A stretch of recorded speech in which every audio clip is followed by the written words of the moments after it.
지금 우리 30대 청년들 신혼부부들은 이거 웃고 넘길 만한 마음의 여유가 없습니다. 투기니까 대출 받지 말아요. 전세도 끼고 사지 말아요. 근데 집값은 비싸요. 전세도 매물이 없어요. 월세도 비싸요. 그럼 어디로 가라는 거예요? 아, 우리가 혜택을 주겠습니다. 4억 이하의 B아파트 80% 대출해 주니까 그런 빌라 원룸 찾아서 사세요. 이거 화가 안 나겠습니까? 장난하는 겁니까? 버스하우스하고 같은 개념이잖아요. 고시원 욕조 허용해 주겠다. 야, 이게 얼마나 현실을 모르면 이거 전형적인 탁상 행정이잖아요. 말은 좋죠. 아주 작은데 욕조 넣잖아요. 습기 때문에 곰팡이 나서 죽습니다. 이런 현실성이 동떨어진 정책들이 우리 청년들의 민심을 이반시키고 분노를 일으킨다는 거죠. 35억 아파트가 30억의 금매가 나왔는데 대출이 2억 나오면 취득세까지 하게 되면 현금 30억 있어야 되거든요. 살 수 있겠습니까? 부모님이 돈이 많으신 분들이 그 금매를 받습니다. 저는 굉장히 씁쓸했습니다. 아, 이게 부잣집이 금매로 나오는데 정책에 의해서 더 부잣집 자녀들이 사더라. 이게 정부가 의도하는 주택시장 안정이었을까?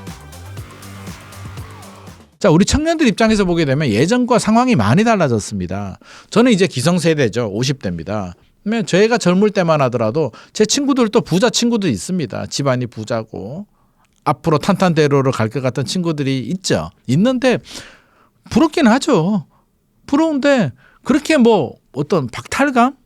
이런 건 없었습니다. 왜?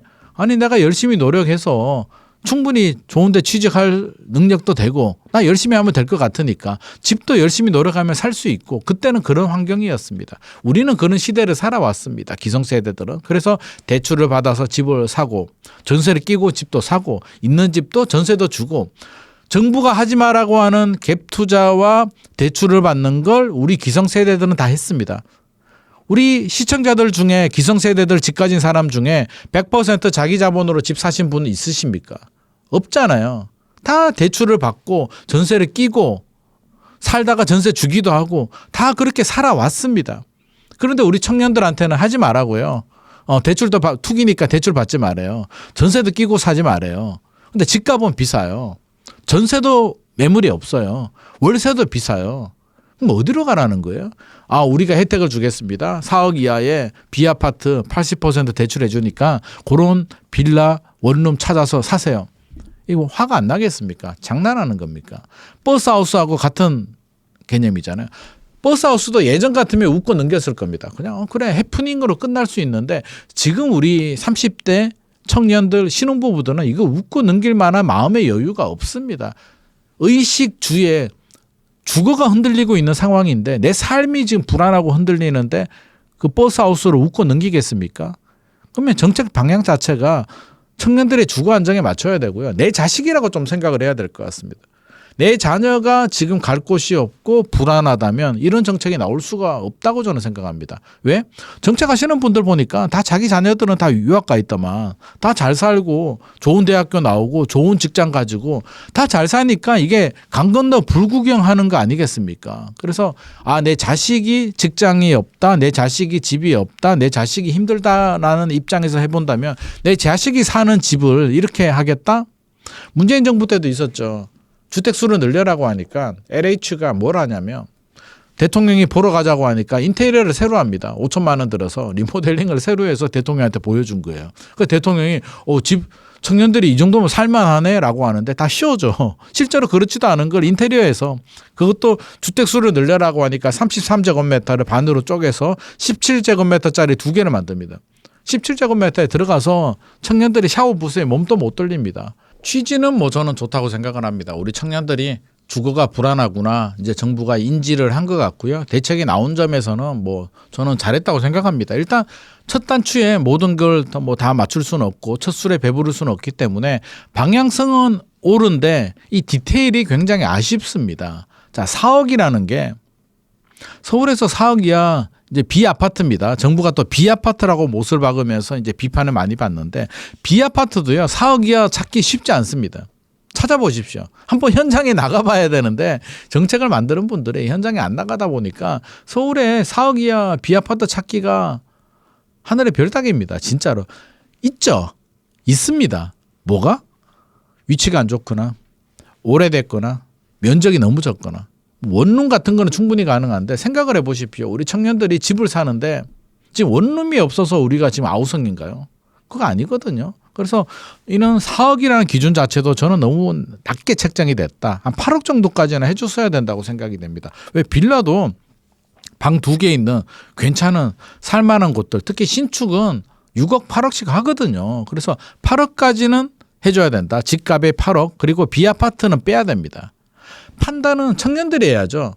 아니 8억 이하의 집에 LTV 80% 받는데 받아서 내가 소형 아파트를 갈 수도 있고 외곽에 뭐 도심에 신축 빌라를 갈 수도 있고 오피스텔을 할 수도 있고 선택권을 청년들한테 줘야지. 정부가 4억의 비아파트라고 딱 해버리게 되면 뭔가 생색은 굉장히 많이 냈는데 먹을 게 없는, 배는 고픈데 밥상 차렸다고 가보니까 먹음직스러워. 근데 막상 먹으려고 보니까 뼈밖에 없네.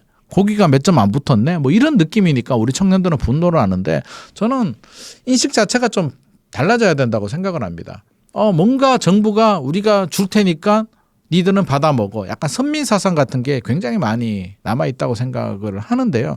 최근에 또 논란이 됐던 게 그 고시원에 욕조 허용해 주겠다. 야, 이게 얼마나 현실을 모르면 이거 전형적인 탁상행정이잖아요. 말은 좋죠. 의미는 그래, 고시원에 욕조도 있어야지. 청년들도 이게 욕조에 들어가서 몸도 좀 피로도 풀고 해야지라고 하는데, 고시원이 원룸보다 더 작아요. 전용 면적으로 5평도 안 됩니다. 한 방에. 아주 작은데 욕조 들어갈 공간도 없고요. 욕조가 들어가면 고시원이 아니에요. 그리고 욕조 넣잖아요. 습기 때문에 곰팡이 나서 죽습니다. 그러니까 이런 현실성이 동떨어진 정책들이 우리 청년들의 민심을 이반시키고 분노를 일으킨다는 거죠. 그래서 저는 이런 체계적이지 않은 전혀 현실과 동떨어진 정책들은 이제 지양해야 된다, 하면 안 된다는 입장이고요. 청년 입장에서 우리 청년들은 뭐가 문제인가? 희망이 없는 겁니다. 그럼 희망을 가질 수 있는, 당장 아파트 공사 기간이 4년에 걸리니까 당장 입주 물량 내놔. 당장 좋은 아파트 줘. 우리 청년들도 당장 안 나오는 거 다 압니다. 그럼 희망을 줘야죠. 희망이 뭐겠습니까? 열심히 노력하면 내 집만에 할 수 있어야 되는데, 이번에 공급 대책도 8월 13일에 발표됐죠. 8월 13일에 발표된 공급 대책 내용이 61페이지입니다. 자그마치. 금융 대책까지 포함하면 81페이지가 넘습니다. 이 내용을 우리 청년들은 다 읽어봐야 됩니까? 이 중에 핵심 내용이 있긴 해요. 뭐가 있냐면 2026년 올 하반기에 2기, 3기 신도시 공공 분양 18,000호, 2027년 내년에 27,000호 분양하겠다라는 내용이 그 80페이지 중에 한 페이지에 들어가 있습니다. 그런데 정부는 홍보도 안 합니다. 그냥 쓱 들어가 있습니다. 저는 이게 핵심이라고 생각합니다. 왜? 올 하반기 내년에 분양받을 수 있으니까요. 분양 어떻게 받지에 대한 설명도 없습니다. 너무 불친절합니다. 언제? 얼마에 분양할 테니까 믿고 기다려주세요. 지금 집 사지 말고요. 하반기에 그때 기다렸다가 청약하세요. 우리 저렴하게 해줄게요. 라고 얘기를 해줬어야 되는데 그런 내용이 없잖아요. 그럼 어떻게 해야 됩니까? 사실 입주자 모집 공고 보기도 힘들어요. 우리 청년들. 또 청약은 제도도 너무 복잡해. 채광권이야. 어려워서 못해요. 청약을. 그거 자격 요건도 안 돼요. 당첨이 돼야 말이지. 그러니까 청약 제도도 쉽게 개편을 해줘야 되고요.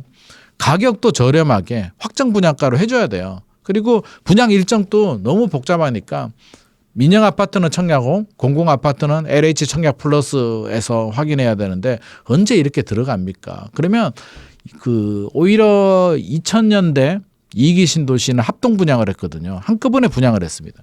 그러면 이번에도 저는 12월 첫째 주에 우리 18,000호 한 번에 분양을 할 테니까 견본 주택들도 쫙 한 번에 이렇게 만들어 줄 테니까 약간 쇼핑, 뷔페처럼 청약 뷔페 밥상 차려줄 테니까 기다렸다가 그때 떠먹으세요. 입장료 저렴합니다. 분양가 전용 84 6억을 해줄게요. 전용 5구는 5억을 해줄게요. 그러면 우리 청년들이 안 하겠습니까? 하죠. 돈이 없다고요? 국가가 돈이 없겠습니까? 초과 세수 지금 몇 조 얘기합니까? 올해 40조? 50조? 내년까지 120조 얘기를 하고 있는데 초과 세수의 20, 30%만 망국적 부동산이라는 주거 안정을 위해서 부동산에 투자를 좀 하시면 어떻겠습니까? 공급은 입으로 하는 게 아니라 돈으로 하는 겁니다. AI도 다 돈이죠. AI를 입으로 합니까? 돈으로 하죠. 주택 공급도 돈으로 합니다. 그러면 GTX 조기 개통하고 3기 신도시 용적률을 올려서 빨리 해준다면 우리 청년들이 서울 도심에 용산에 살고 싶어서 아우성 치는 거 아니에요. 용산공원 훼손해서 뭐 짓겠다는데 그거 언제 될지도 모르는 거고 토지 정화도 시간 너무 오래 걸립니다. 엉뚱한데 힘 빼지 마시고 할 수 있는 거 서리풀 지구 지금 그린벨트 풀었잖아요. 2만 세대. 서리풀 지구 반값으로 해주시고요. 3기 신도시 분양가 저렴하게 해서 용적률 올리게 되면 30만 원 나오거든요. 3기 신도시. 지금 17만 5천 원인데 그런 걸 빨리빨리 해주는 게 우리 청년들한테 훨씬 도움이 됩니다. 교통망 GTX 조기개통 해주게 되면 GTX 타보니까 파주에서 서울역까지 20분밖에 안 걸리거든요. 서울 도심 이동보다도 더 빠릅니다. 그러니까 물리적 거리보다 시간의 거리를 단축할 수 있는 교통망 개선과 저렴한 주택, 신도시, 아파트가 공급될 수 있는데 집중을 해야지 새로운 거 발굴하다가는 청년들이 기다리다가 목 빠집니다. 이게 이제 주택 공급이 부족하기 때문입니다. 그러면 뭐 100번 양보를 하겠습니다. 100번 양보해서 이제 용산공원을 개발을 합니다. 뭐 일부든 전체든 개발을 한다라고 했을 때 서울의 고질적인 주거 문제가 해결이 되겠습니까?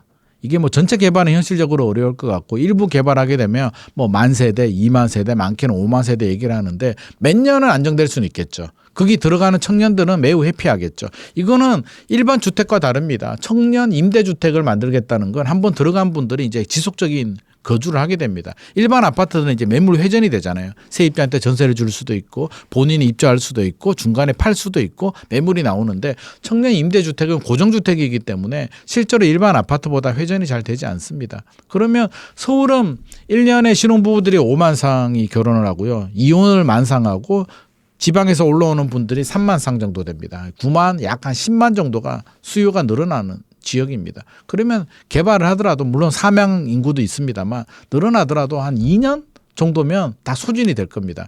올림픽파크 포럼 12,000세대 입주했을 때 간에 기별도 안 갔거든요. 그렇다면 잠깐의 효과를 위해서 용산공원을 회수한다는 점에서는 불만의 목소리들, 반대의 목소리가 나오는 거고 지금 전 국민이 지지를 한다면 아마 정부의 용산공원 개발이 탄력을 받았을 겁니다. 서울시도 많은 국민들이 찬성을 한다면 이게 반대를 못 하는데 지금은 반대가 더 많을 겁니다. 왜?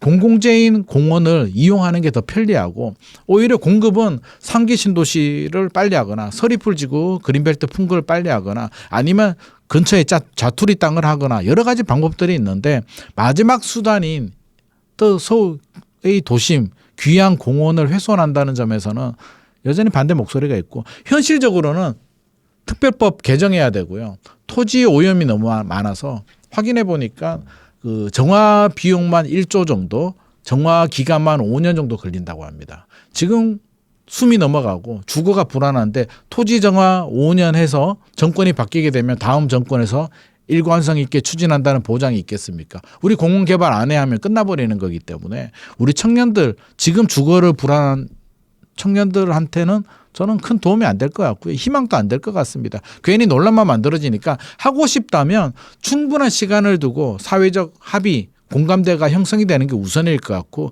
지금은 할 수 있는데 역량을 집중해야 됩니다. 서리풀지구 개발하고 있죠. 상기 신도시 개발하고 있잖아요. 할 수 있는데 빨리 해서 우리 청년들이 빨리 분양을 받고 희망을 찾는데 더 많은 노력을 해야 되지 않나 생각을 합니다.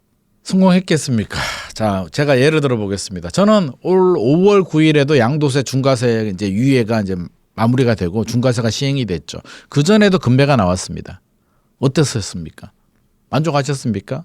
주택시장 안정이 됐다고 생각하십니까? 강남에 금매가 나왔습니다. 2월, 3월, 4월 특히 2월에 금매가 좀 나왔습니다.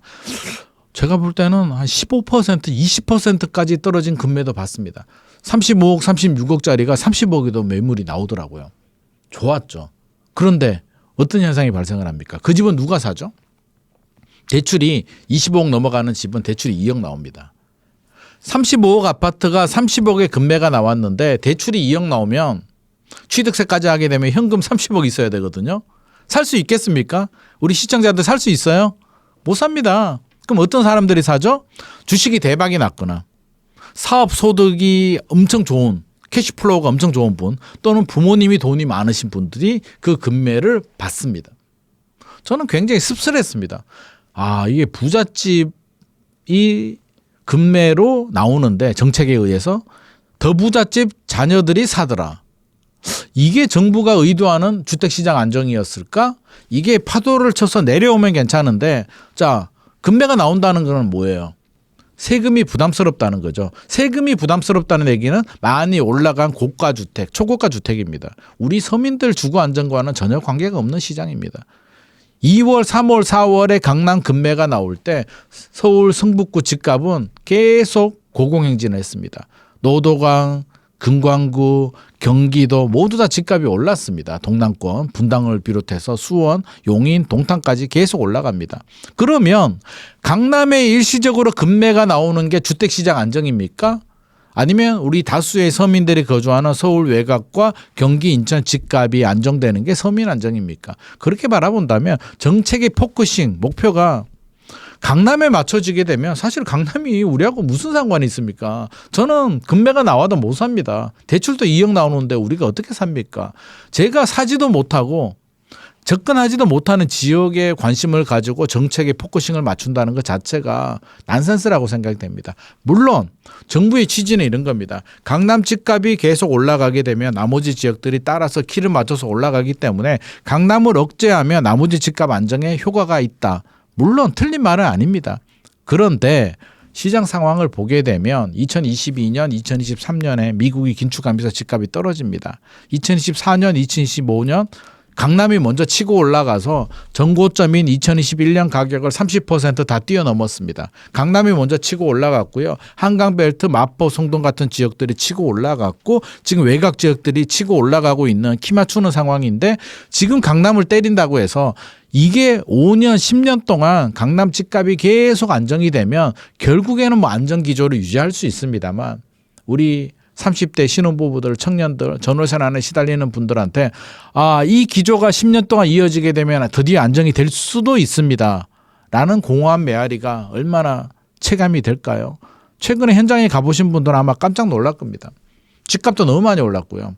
특히 20억 아래 구간, 15억 아래 구간은 1년, 2년 만에 제가 현장에 임장을 가보게 되면 깜짝 놀랍니다. 1년 전에 팔아가던 집이 지금 12억 가고요. 10억 가던 집이 14억, 15억 갑니다. 이게 정상입니까? 근데 여기에 대한 대책은 나오지도 않습니다. 오직 강남만 때립니다. 서민 주거 안정과는 전혀 관계가 없는데 그럼 지금도 마찬가지죠. 이번 세제 개편안 또 금매가 어디가 나오겠습니까? 강남권입니다. 장기 보유 특별공제 한도 10억이 부담스러운 것들은 서초구 강남구에 30년 가지고 가신 그런 분들만 부담이 되는 거고요. 나머지 지역들은 장기보유 특별공제 10억 관계도 없습니다. 집값이 10억도 안 올랐는데 장기보유 특별공제가 무슨 의미가 있을 것이며 종부세도 마찬가지죠. 거주를 하게 되는 1주택을 가지고 있으면 공시가격 14억, 시가로 20억 아래 집은 오히려 감세 효과가 나옵니다. 세금 부담이 늘어나지 않는다는 거예요. 집 하나 가지고 있는 사람은 문제가 되지 않아요. 근데 집이 없는 사람들은 이제 전세 매물도 없고 월세 가격 올라가고 집값도 올라가는 트리플 강세에 지금 시달리고 있는데 아마도 집주인들은 시뮬레이션 열심히 돌리고 있습니다. 내가 거주를 할까?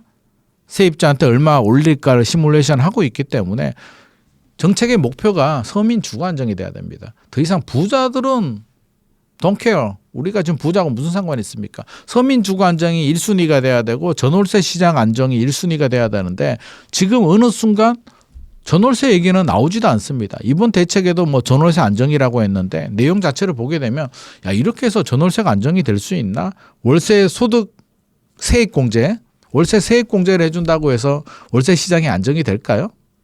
정부는 말합니다. 우리가 공급 물량을 늘려주겠다. 공급을 늘리면 해결되지 않냐? 어느 세월에. 공사하는 데만 4년이 걸립니다. 지금은 80%가 개인, 다주택자나 비거주 1주택자들이 임대 물량을 제공해주고 있습니다. 그렇다면 이 구도를 바꾸고 싶으면 첫 번째가 충분한 물량을 정부가 선행적으로 공급이 됐어야 되고 두 번째는 전월세 시장을 안정시키고 나서 다주택자와 비거주 1주택에 대해서 손 떼라. 이제 우리가 하겠다라고 했어야 되는데 준비가 전혀 되지 않는 상태에서 지금 다주택자와 비거주 1주택을 때리니까 결국에는 아우성은 세입자들이 치고 있는 상황입니다. 잘하면 괜찮습니다. 자, 구청장의 역할이 더욱 커졌습니다.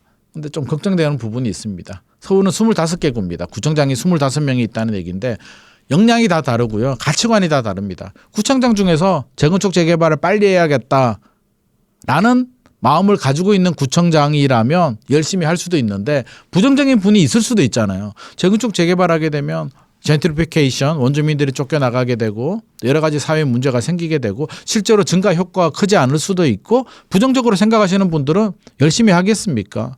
지금 또 이제 구청장의 역할이 굉장히 큽니다. 정비 사업을 100으로 본다면 서울시의 역할이 30% 정도, 구청장의 역할이 70% 정도 됩니다. 서울시가 하는 일은 이제 구역 지정, 처음에 구역을 지정하는 거고요. 건축 심의 같은 거는 서울시가 하고 나머지 추진위 승인, 조합 설립인가, 사업 시행 계획, 뭐 관리 처분인가 이거는 다 구청장 권한입니다. 지금도 구청장 권한이 훨씬 더 많아요. 사업이 진행이 안 된다? 구역 지정이 됐는데 진행이 안 되는 건 구청장이 열심히 하지 않았기 때문입니다. 근데 구청장한테 권한을 더 주게 되면 이제 두 가지 문제가 생깁니다. 하나는 이제 편차가 생기죠. 잘 되는 구는 상당히 빨리 잘 진행이 될 수도 있고 안 되는 구는 조합원들이 올렸는데도 진행이 안 될 수도 있는 문제가 생기고 두 번째는 구청장은 민원에 굉장히 취약합니다. 직접적으로. 그러면 500세대 미만의 작은 구역에서 민원을 많이 넣게 되면 이제 난개발 우려가 있죠. 나도 해줘, 너도 해줘라고 하면 구청장은 선거 앞두고 해줘야 되니까 표가 걸려 있으니까 조합원들이 많이 있으니까 많이 구역 지정을 해주게 되면 난개발 우려도 있어서 저는 이게 얼마나 효과적인지에 대해서는 좀 지켜봐야 되겠습니다만 이게 결코 속도를 빨리 하거나 체계적으로 개발하는 부분에 대해서는 역행하는 것이 아닌가 어느 정도 견제가 필요합니다. 그래서 30% 정도 있는 서울시 권한을 더 빼서 구청장한테 권한을 주게 되면 7대 3에서 이제 9대 1이 되는 거거든요. 이 구청의 역할이 너무 커진다는 점에서는 좀 우려를 표하고 싶습니다. 이게 참 어려운 숙제이긴 합니다. 법과 원칙을 따진다면 20년 저렴하게 잘 살았으니까 나가야 되죠. 취지는 이런 겁니다. 20년 동안 시세보다 저렴하게 살았으니까 20년 동안 돈을 모았으면 충분히 모을 수가 있으니까 그 사이에 이제 독립해서 나가라는 건데 현실을 보면 뭐 저는 이해를 합니다. 왜?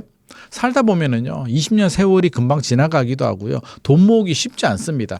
주거비를 아꼈죠. 아낀 건 맞는데 아낀 것만큼 적금을 딱 넣고 이렇게 했어야 되는데 아니 살다 보면 애 학원도 보내야 되고 팍팍한 생활이에요. 그래서 실제로 돈 모으는 거 어려운 거 저는 알고 있습니다. 그래서 제가 임대주택을 반대하는 이유가 임대라서 반대하는 게 아니라 세입자들이 이게 잘못하면 벼락거지가 될 수 있는 거거든요. 이게 상당히 어렵습니다. 실제로 일반 전세도요. 좋은 집주인 만나서 집주인이 10년 동안 전세금 안 올리는 부분 제가 봤거든요.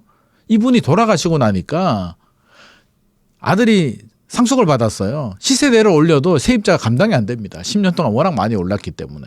이게 임대주택의 문제예요. 그래서 영구 임대, 영원히 이 집에 살게 해주면은 그나마 괜찮은데 이것도 문제죠. 왜? 주택이 부족한데 이분들이 영원히 살아버리면 다음 대기 순서 분들은 못 들어가잖아요. 20년도 마찬가지입니다. 이 집에 들어가려고 지금 줄선 대기자들이 있는데 우리는 20년 살고 갈 데가 없으니까 못 나가. 그럼 다음 대기자들은 또 어떻게 해야 됩니까? 이게 사회적 문제여서 저는 안타깝다면 20년 되기 전에 뭐 법적 내용은 20년이라고 돼 있는데 서울시든 정부가 주기적으로 어떤 인포메이션 어떤 정보는 내용 증명 같은 거는 좀 줬어야 되지 않나. 경고 같은 몇 년 남았습니다. 몇 년 후에는 종료가 됩니다. 그 사이에 뭐 준비해야 됩니다. 적극적으로 뭐 내 집 마련할 수 있도록 어떤 경고도 줘야 되고 청약 물량들 뭐 공공분양이나 나왔을 때 그런 정보들도 제공해줘서 이분들이 일상에 막 바빠서 정신없다가도